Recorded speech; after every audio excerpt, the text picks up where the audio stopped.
Notes मधला 12 नंबरचा problem घेणार आहोत। या 12 नंबरच्या प्रॉब्लेम मध्ये तुम्हाला ओपनिंग बॅलन्स शीट म्हणजे गेल्या वर्षीची बॅलन्स शीट देतात आणि त्या खाली काय देतात, रिसिप्ट पेमेंट। मग त्यानुसार तुम्हाला दोन अकाउंट काढायचे, इन्कम अँड एक्सपेंडिचर आणि बॅलन्स शीट। मग एक गोष्ट लक्षात ठेवा, आता गेल्या वर्षाच्या बॅलन्स शीट मध्ये तुम्हाला लॅबिलिटीला तुमचे गेल्या वर्षाचे देणे असतात आणि ऍसेटला गेल्या वर्षाचे काय असतात, येणे असतात।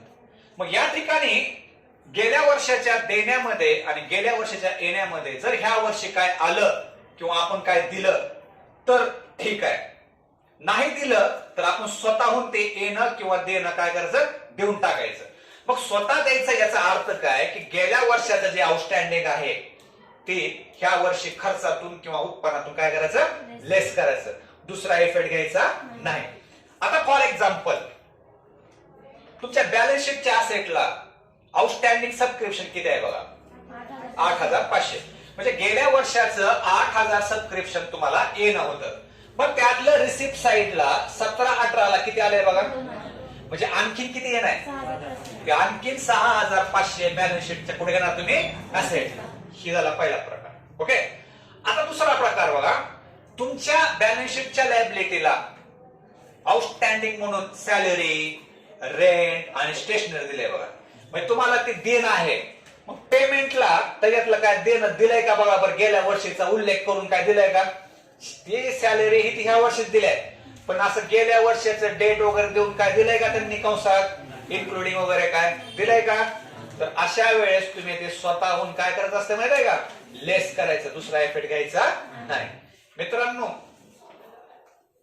या टॉपिक मध्ये नॉट प्रॉफिट कन्सर्न मध्ये आता इथून पुढे फक्त हे आउटस्टँडिंगचं आहे का, गेले वर्ष, चालू वर्ष, फक्त एवढंच लक्षात ठेवा, नाहीतर एकदम प्रॉब्लेम कसा आपला सिंपल। ओके, आपण टेक मार्क केलेला आहे। आता प्रॉब्लेमची सुरुवात करत असताना आपण कुठून करणार, लॅबिलिटी पासून। लॅबिलिटीचा पहिला आयटम कुठला सांगा बरं, आहे तसा बॅलन्स शीटच्या लॅबिलिटीला घ्या कॅपिटल फंड, इनरला किती, 5 वेळी सोडा,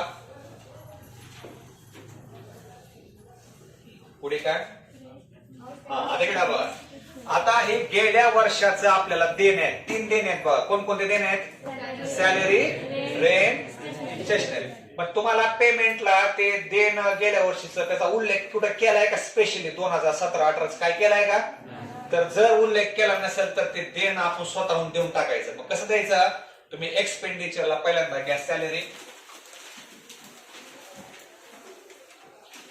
पेमेंटला तुम्हाला सॅलरी किती दिली बघा, 22,000, इनरला घ्या, घेतलं इनरला, त्यानंतर रेंट घ्या,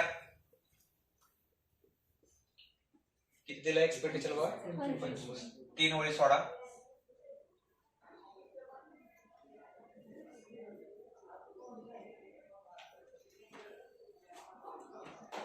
आणि स्टेशनरी किती गेल्या वर्षी आपल्या ह्या वर्षीचे 3,000, याला देखील 3 वेळी सोडा।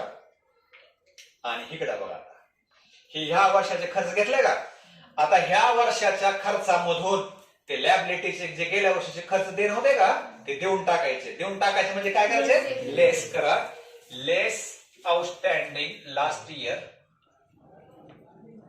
सगळीकडे ते शब्द वापरा, लेस आउटस्टँडिंग लास्ट इयर,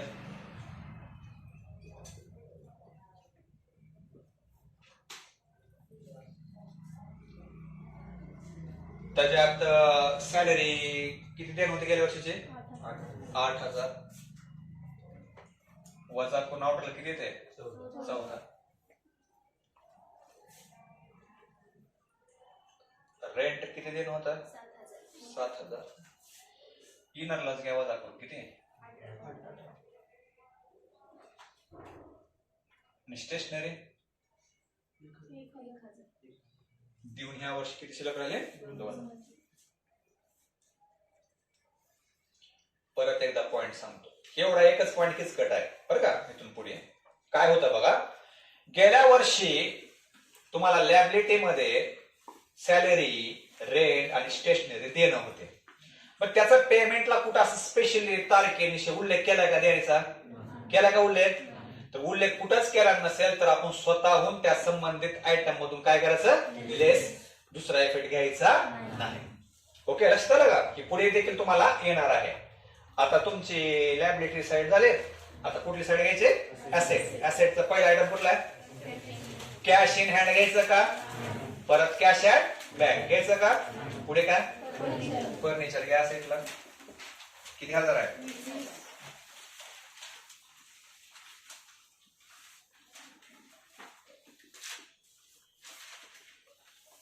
पुढे काय? हा, आता इथं गंमत सांगतो. गेल्या वर्षीच तुम्हाला सबस्क्रिप्शन किती येणं होतं? 8,500. त्याच्यात रिसिप्टला 17-18 किती आले? म्हणजे आणखीन किती येणार? आणखीन 6,500 येणं असल्यामुळे कुठे घ्यायचं? ऍसेटला घ्या. आउटस्टँडिंग सबस्क्रिप्शन 17-18 कंसात 8,500 वजा 2,000 किती येत आहे? 6,500. थांबा, पुढे जाणार. तिथं तुम्हाला जर तर सांगतो.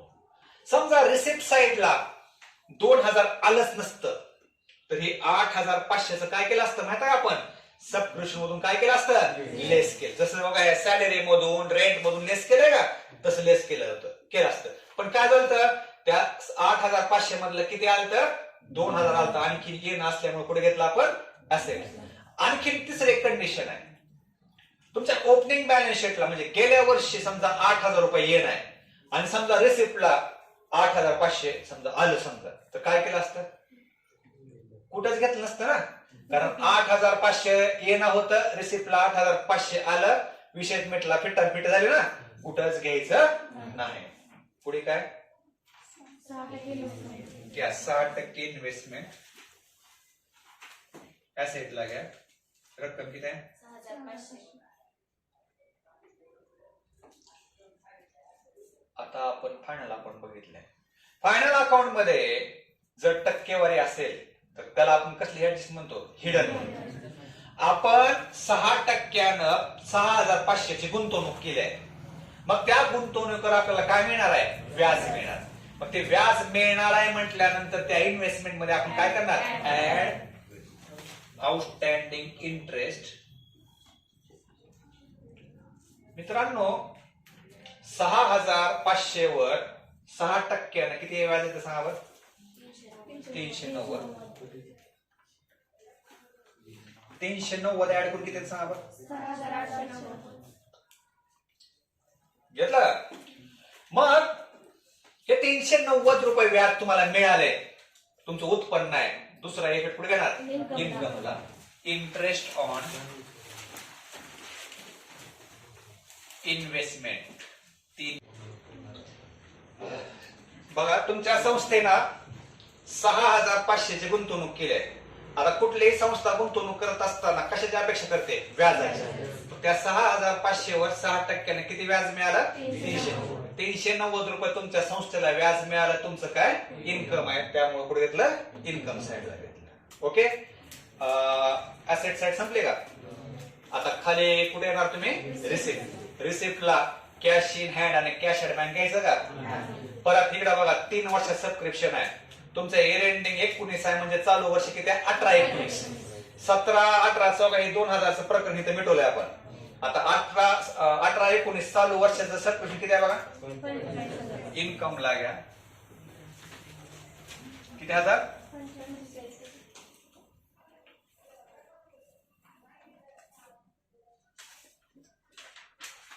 आणि 19-20 ऍडव्हान्स किती आहे? दिले का? 3,000. 19-20 ऍडव्हान्स 3,000 कुठे घेणार सांगा बरं? लॅबिलिटीला. सबस्क्रिप्शन 19-20 3,000.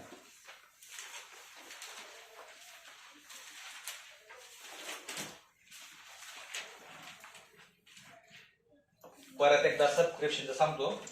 3 वर्षाचं सबस्क्रिप्शन दिलंय. तुमचं इयर एंडिंग 19 आहे म्हणजे चालू वर्ष किती आहे? 18-19. चालू वर्षाचं 18-19 कुठे घेतलं? इन्कमला. 19-20 ऍडव्हान्स कुठे घेतलं लॅबिलिटीला आणि 17-18 त्या ओपनिंग बॅलन्स शीट मध्ये 8,500 येणं होतं. त्यातलं 17-18ला त्यातलं किती आलं 2 म्हणजे आणखी किती येणं आहे 6,500 ते कुठे घेतलं असे. पुढे कुठला आयटम आहे एंट्रान्स फीस इन्कमला घ्या किती आहे 28,000.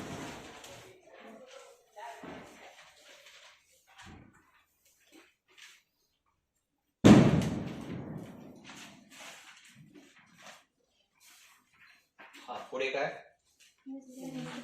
मिसलेनियस रिसिप्ट म्हणजे किरकोळ उत्पन्न इन्कमलाच घ्या किती आहे किरकोळ उत्पन्न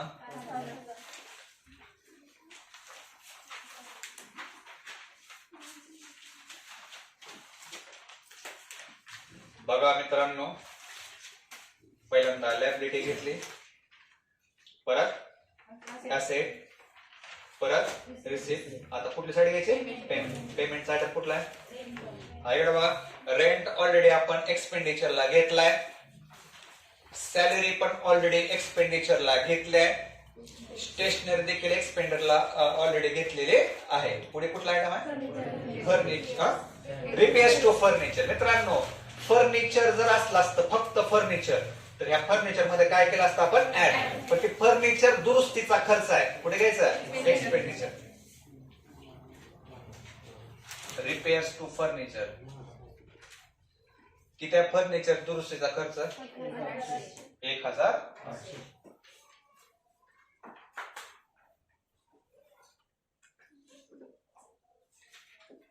पुढे काय आता इकडे बघा हॉनरियम म्हणजे सॅलरी कंसातल्या समानार्थी शब्द आहे हॉनरियम त्या कंसातल्या सॅलरी. आता मित्रांनो आपल्या संस्थेमध्ये जे सचिव असतो सचिव तुम्हाला सब्जेक्ट पण आहे बघ सचिवाची कार्यपद्धती सचिव असतो का सचिव म्हणजे सगळं मॅनेजमेंट करतोय संस्थेचं मग त्या सचिवाला आपण जे पगार देतो त्यालाच आपण काय म्हणतो हॉनरियम टू सेक्युरिटी. मग त्याला पगार दिली आपल्या संस्थेचा काय झाला खर्च झाला कुठे घ्यायचं एक्सपेंडिचरला त्याला सॅलरी टू सेक्युरिटी म्हणू शकतात. किती पगार दिला त्याला आपण 16,000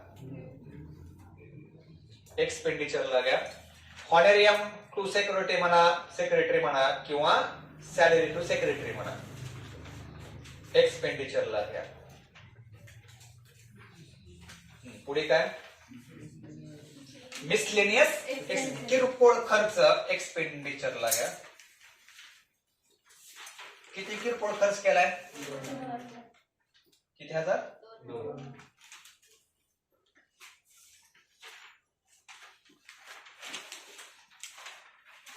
आणि लास्टचे 2 आयटम आहेत बघा काय कॅश इन हँड आणि कॅश ऍट बँक कुठे घ्यायचं असेल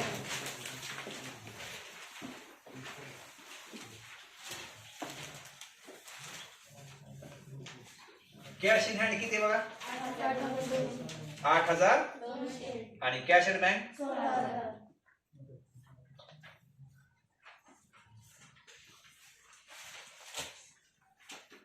पोस्टिंग संपलेली आहे गडबड करू नका परत एकदा सांगतो. आता ऍडजस्टमेंट एकदम सोपं आहे पोस्टिंगचं पण फक्त 2 पॉइंट लक्षात ठेवा. पहिला पॉइंट लक्षात ठेवा तुमच्या लॅबिलिटी साइडला म्हणजे ओपनिंग म्हणजे गेल्या वर्षीच्या लॅबिलिटी साइडला तुम्हाला 3 खर्च देणे होते बघा कोणकोणते खर्च देणे होते रेंट सॅलरी आणि स्टेशनरी. मग ते 3 खर्च देत असताना पेमेंटला बघायचे ते खर्च दिलते का गेल्या वर्षीचा तारखेचा उल्लेख करून वगैरे दिलते का नाही.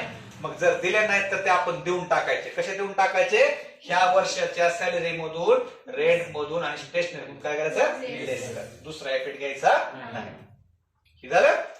परत ऍसेटला या ऍसेटला गेल्या वर्षाचं 8,000 सबस्क्रिप्शन येणं होतं बघा पण त्या 8,500 सबस्क्रिप्शन मधून 2,000 रुपये सबस्क्रिप्शन आलं रिसिप्टला त्यांनी उल्लेख केला 17-18 म्हणजे आणखीन किती येऊन होतं पुढे घेतलं ऍसेटला आणि तुमच्या ओपनिंग म्हणजे गेल्या वर्षाच्या बॅलन्स शीटच्या ऍसेटला 6% इन्व्हेस्टमेंट होते ती कुठे घेतले ऍसेटला आणि त्या 6,500 इन्व्हेस्टमेंटवर 6% 390 रुपये व्याज तुम्हाला मिळालं.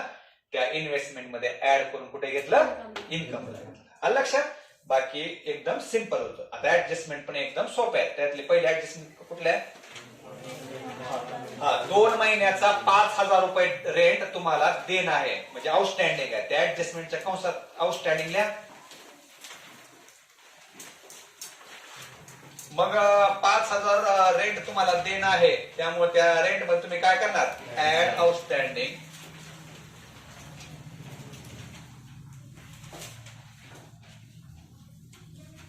$5,000 ऍड करून आउटरला किती येतंय? 30,000. आणि हे 5,000 रुपये तुम्हाला देणं आहे, त्यामुळे याचा दुसरा इफेक्ट आउटस्टँडिंग रेंट 5,000. समजलं का? आपल्या आता रेग्युलर ऍडजस्टमेंट आहेत.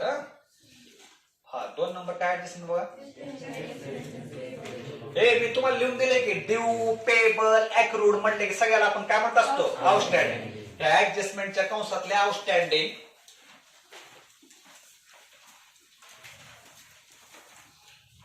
मग स्टेशनरी मध्ये ऍड आउटस्टँडिंग किती ऍड करणार? 450. ऍड करून स्टेशनरी आउटरला किती आले मग? 2,400. मग 450 रुपये स्टेशनरीचा खर्च आहे देणं आहे, त्यामुळे बॅलन्स शीटच्या पुढे घ्यायचा आउटस्टँडिंग स्टेशनरी 400 किती? आपल्या प्लेन ऍडजस्टमेंट आहे. आउटस्टँडिंग ऍड करून दुसरा इफेक्ट लायबिलिटी. तिसरी ऍडजस्टमेंट काय? बघा सब क्वेश्चन कुठे आहे रे? इन्कमला. आउटस्टँडिंग म्हटल्यानंतर आपण काय करत असतो? ऍड. त्या सबस्क्रिप्शन मध्ये देखील ऍड करा. ऍड आउटस्टँडिंग किती ऍड करणार? 3,000. बरोबर 3,000 का?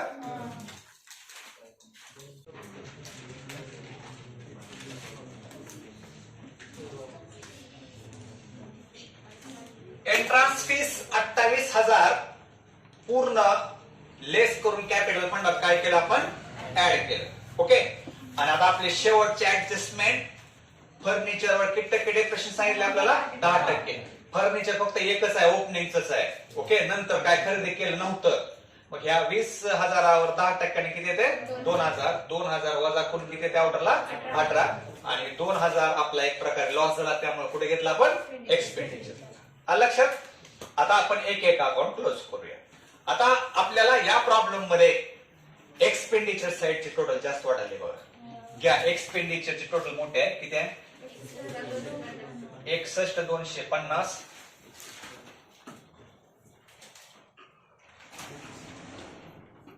या प्रॉब्लेम मध्ये इन्कम साइडला फरक पडतो म्हणा बाय डिफिसिट. डिफिसिट म्हणजे पैसे कमी पडले. किती कमी पडले? 7,807. मित्रांनो, आपण सरप्लस नेहमी काय करत असतो? ऍड. डिफिसिट काय करायचं? लेस. कॅपिटल फंडामधून लेस डिफिसिट किती? 7,807. आता कॅपिटल फंड आउटरला घ्या. 50 140 आणि टॅली होणार 58 590. 58 590.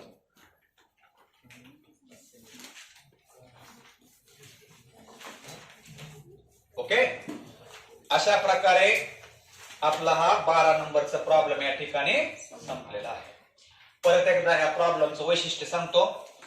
या प्रॉब्लेम मध्ये तुमच्या लॅबिलिटीला म्हणजे गेल्या वर्षीच्या लॅबिलिटीला तुम्हाला 3 देणे होते. कोणकोणते देणे होते? Rent, salary, stationery. पण ते पेमेंटला ह्या वर्षी दिलेले नव्हते, तर आपण स्वतःहून देऊन टाकायचे. स्वतःहून देऊन टाकायचे म्हणजे त्या संबंधित खर्चामधून काय करायचं? लेस करायचं. दुसरा इफेक्ट घ्यायचा नाही. तसंच तुमच्या असेटला 8,500 सबस्क्रिप्शन येणं होतं, पण सुदैवानं त्याकडे किती रक्कम आली रिसिप्टला 2. आणखीन किती येणं होतं, कुठे घेतलं असेट. लक्षात ह्या 2 गोष्टी. ठीक.